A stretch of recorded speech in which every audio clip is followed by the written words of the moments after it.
ኪዲ ሞገስ ግን አፍሷል። ምንድን ነው ያፈሰው? አንቺማ ኪዲ የበረሃ አበባ እኮ ነው የምትመስይ። የበረሃ አበባ ደግሞ ምንድን ነው ይመስላል እንዴ?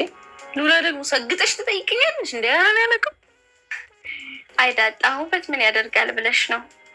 ውበት መግቢያ ነው፣ ጸባይ ደግሞ መኖሪያ ቤት ነው ይባላል። አዎ ቢሆንም ግን ቁንጅና ጥሩ ነው አልኩሽ እኮ። መግቢያ ይሆናል ግን መልክ ብቻ ከሰው ጋር አያኖርም።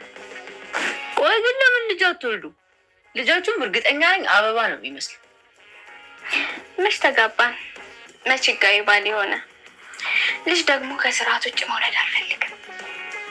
እንዴ በሰርግ ሳይጋቡ ቢወልዱ ምን ችግር አለ? በባህላችን እንደዛ የሚወለድ ልጅ ድቃላ ምናምን ይባላል። ግን የሱ ጥፋት እስካልሆነ ድረስ እንደዛ አይባልም። አሁን እኔም እንደዛ ነኝ ማለት ነው። ምን አልሽ ዳጣ? አይ ምንም ልበይ። ያኔ እኔ ጋር ሆነ ስታለሽ ትዝ ይልሻል? አዎ ቤተሰብ ምናምን ብዬ ተነፋረብሽ አንተ ኪዲዬ። እኔ እዛን ቀን ነው ቤተሰብ እንደሌለኝ የተሰማኝ።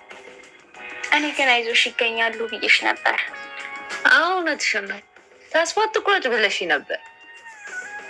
ግፋ ቢል ያው አባቴ እናቶችን አግኝቻለሁ። እናትሽንም ታገኛታለሽ። እኔ እንጃ ሉላዬ።